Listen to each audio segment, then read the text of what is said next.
आज हम लोग श्रीमद् भगवद गीता के 9वें अध्याय का महत्व को पहले जानेंगे, उसके बाद 9वें अध्याय का श्रवण करेंगे। श्री महादेव जी कहते हैं, पार्वती, अब मैं आदरपूर्वक 9वें अध्याय के महात्म्य का वर्णन करूँगा। तुम स्थिर होकर सुनो। नर्मदा के तट पर माहिष्मती नाम की एक नगरी है। वहाँ माधव नाम के एक ब्राह्मण रहते थे, जो वेदांगों के तत्वज्ञ और समय समय पर आने वाले अतिथियों के प्रेमी थे। उन्होंने विद्या के द्वारा बहुत धन कमाकर एक महान यज्ञ का अनुष्ठान आरंभ किया। उस यज्ञ में बलि देने के लिए एक बकरा मंगाया गया।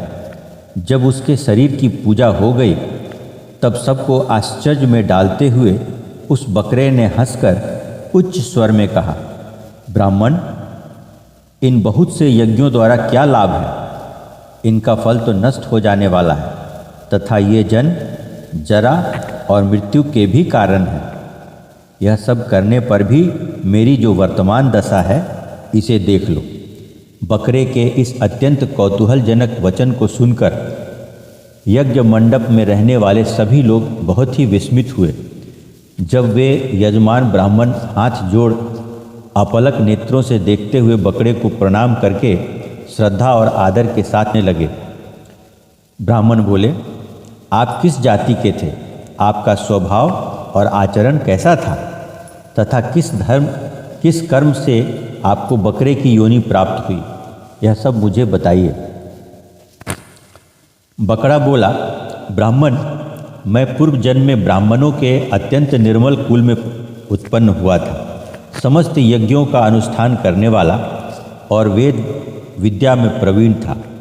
एक दिन मेरी स्त्री ने भगवती दुर्गा की भक्ति से विनम्र होकर अपने बालक के रोग की शांति के लिए बलि देने के निमित्त मुझसे एक बकरा मांगा। तत्पश्चात जब चंडिका के मंदिर में वह बकरा मारा जाने लगा, उस समय उसकी माता ने मुझे शाप दिया, ओ ब्राह्मणों के नीच पापी, तू मेरे बच्चे का वध करना चाहता है, इसलिए तू भी बकरे की योनि में जन्म लेगा। द्विज श्रेष्ठ, तब कालवश मृत्यु को प्राप्त होकर मैं बकरा हुआ। यद्यपि मैं पशु योनि में पड़ा हूँ, तो भी मुझे अपने पूर्व जन्मों का स्मरण बना हुआ है। ब्राह्मण, यदि आपको सुनने की उत्कंठा हो तो मैं एक और भी आश्चर्य की बात बताता हूँ। कुरुक्षेत्र नामक एक नगर है जो मोक्ष प्रदान करने वाला है। वहाँ चंद्र शर्मा नामक एक सूर्यवंशी राजा राज्य करते थे। एक समय जबकि सूर्य ग्रहण लगा था, राजा ने बड़ी श्रद्धा के साथ काल पुरुष का दान करने की तैयारी की। उन्होंने वेदांगों के परगामी एक ब्राह्मण विद्वान को बुलवाया और पुरोहित के साथ वे तीर्थ के पावन जल से स्नान करने को चले। तीर्थ के पास पहुंचकर राजा ने स्नान किया और 2 वस्त्र धारण किए। फिर पवित्र एवं प्रसन्न चित्त होकर उन्होंने श्वेत चंदन लगाया और बगल में खड़े हुए पुरोहित का हाथ पकड़कर तत्कालोचित मनुष्यों से घिरे हुए अपने स्थान पर लौट आए। आने पर राजा ने यथोचित विधि से भक्तिपूर्ण ब्राह्मण को कालपुरुष का दान किया। तब कालपुरुष का हृदय चीरकर उनमें से एक पापात्मा चांडाल प्रकट हुआ। फिर थोड़ी देर के बाद निंदा भी चांडाली का रूप धारण कर कालपुरुष के शरीर से निकली और ब्राह्मण के पास आ गई। इस प्रकार चांडालों की वह जोड़ी आंखें लाल किए निकली और ब्राह्मण के शरीर में हठात प्रवेश करने लगी। ब्राह्मण मन ही मन गीता के 9वें अध्याय का जप करते थे और राजा चुपचाप यह सब कौतुक देखने लगे। ब्राह्मण के अंतःकरण में भगवान गोविंद शयन करते थे। वे उन्हीं का ध्यान करने लगे। ब्राह्मण ने जब गीता के 9वें अध्याय का जप करते हुए अपने आश्रयभूत भगवान का ध्यान किया, उस समय गीता के अक्षरों से प्रकट हुए विष्णु दूतों द्वारा पीड़ित होकर वे दोनों चांडाल भाग चले।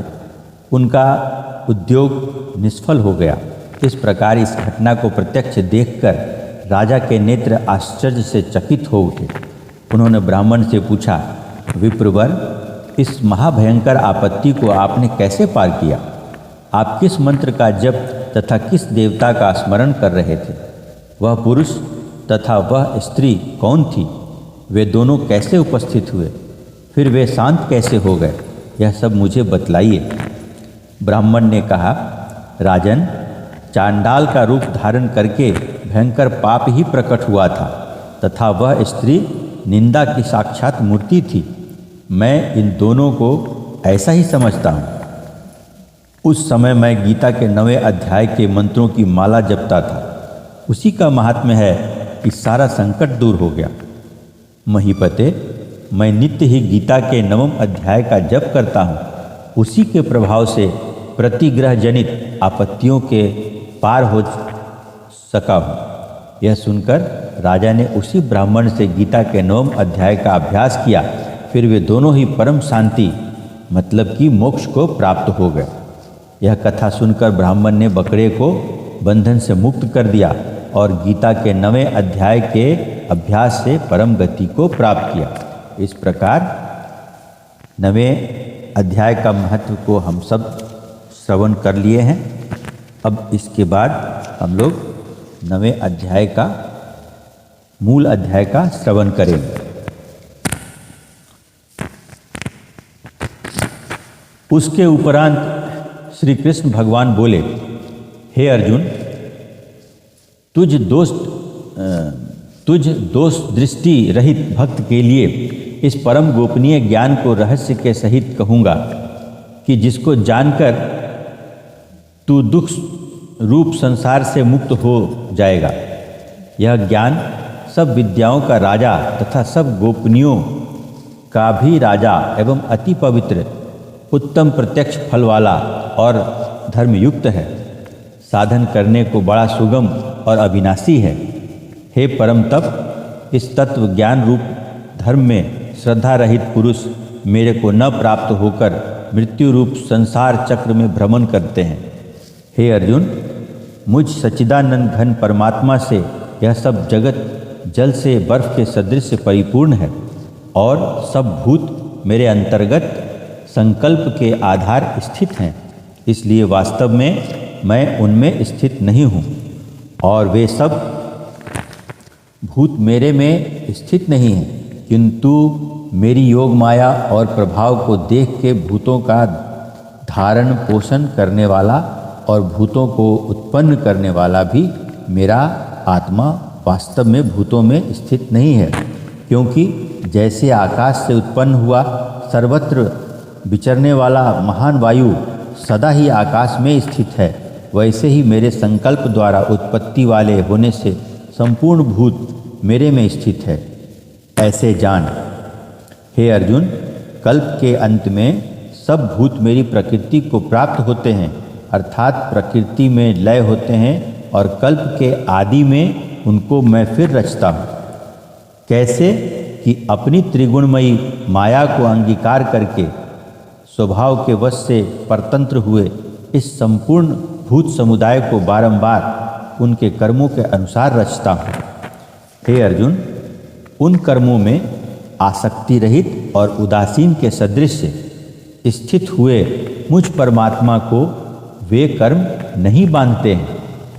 हे अर्जुन, मुझ अधिष्ठाता के सकाश से यह मेरी माया चराचर सहित सर्व जगत को रचती है और इस ऊपर कहे हुए हेतु से ही यह संसार आवागमन रूप चक्र में घूमता है।